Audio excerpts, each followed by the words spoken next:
Subscribe कीजिए rapid stenographer channel को और बेल आइकॉन को दबाइए लेटेस्ट स्टेनोग्राफी डिक्टेशंस और मटेरियल सबसे पहले पाने के लिए।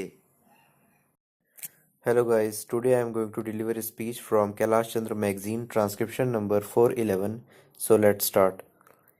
In rising to speak on the budget, one would naturally extend one's good wishes to the new finance minister for his heroic efforts in tackling a situation which was both difficult and complicated. It is not my intention to go into the details of the budget or even to touch upon various matters of policy concerning it. I would only like to refer to a few important aspects of the various problems which have arisen on consideration of the budget. Personally speaking, I welcome the decision of the Finance Minister to take a comprehensive view of both the revenue account and the capital budget account in assessing the correct financial position of the country. But I cannot congratulate him in the manner in which he proposes to meet the deficit in the capital budget account. The net result of what he proposes to do will be to reduce the cash balances to about rupees 42 crores. So far as taxation is concerned, my honorable friend spoke with considerable hesitation because I know much of what he was saying he did not mean. But so far as the taxation program is concerned, it does hit the middle and the poor people. The proportion of indirect taxation has come to nearly 60%.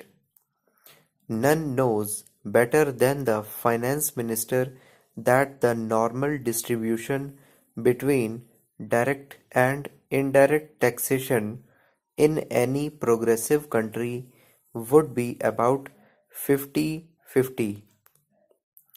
The darkest spot in the budget is that we are almost reaching the end of our resources.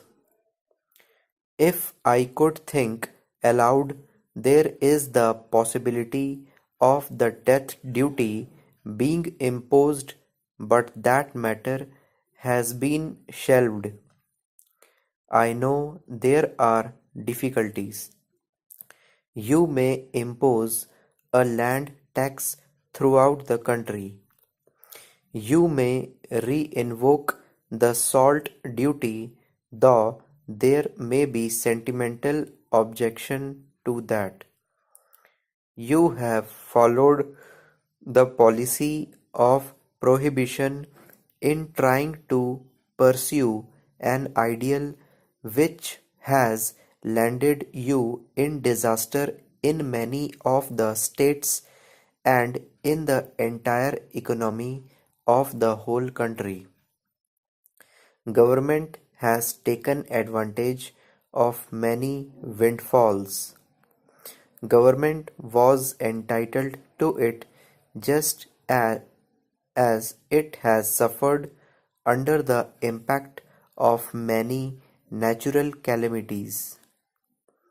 If we look at our increased revenue from exports, the finance minister rightly pointed out in his speech that one should not try to depend on these large exports.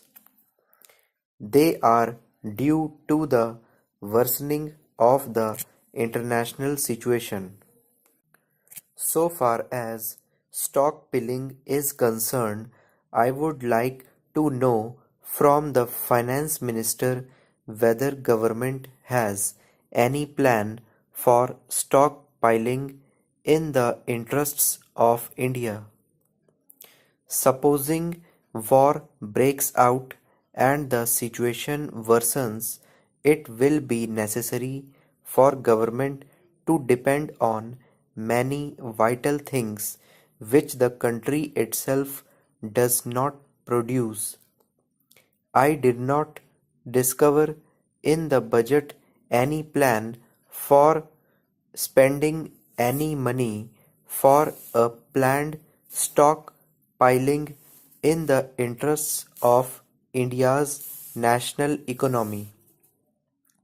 I do not know if there are any secret plans going on which the finance minister has not disclosed.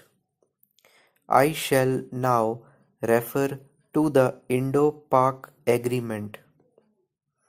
I will not go into details at the present moment. I may have time to do so in the course of the discussion on demands for grants.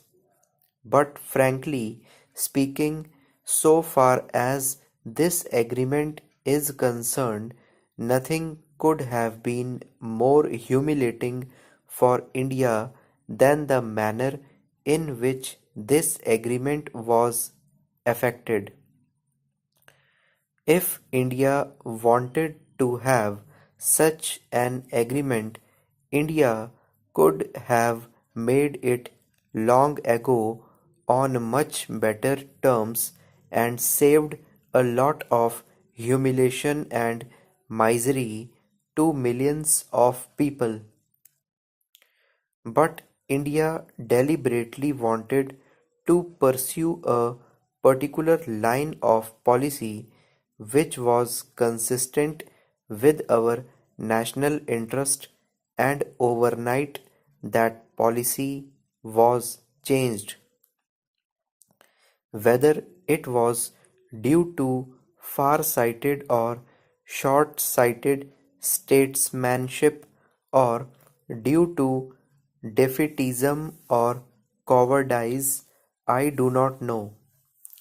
But it has left a bad taste in the mouths of all because the country feels that it has been let down by its government.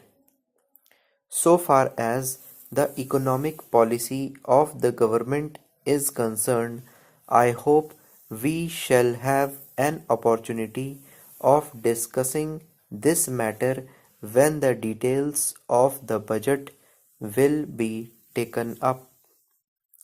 But food, cloth, and shelter are the three main things on which government's failure is colossal and on which the country expects a new lead from the government if it is to function with the willing confidence and cooperation of the people.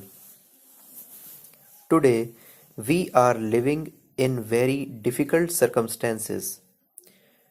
I have no desire merely to blame the government or accuse the government because we are trying to solve a problem of a magnitude which perhaps has had no parallel in any other part of the world. But the way in which the government is pursuing its policy is not the way in which a solution will be found. Somehow, the gap between the government and the people is increasing rapidly day by day. It is no use government blaming the activities of particular groups. There may be such parties who may create trouble,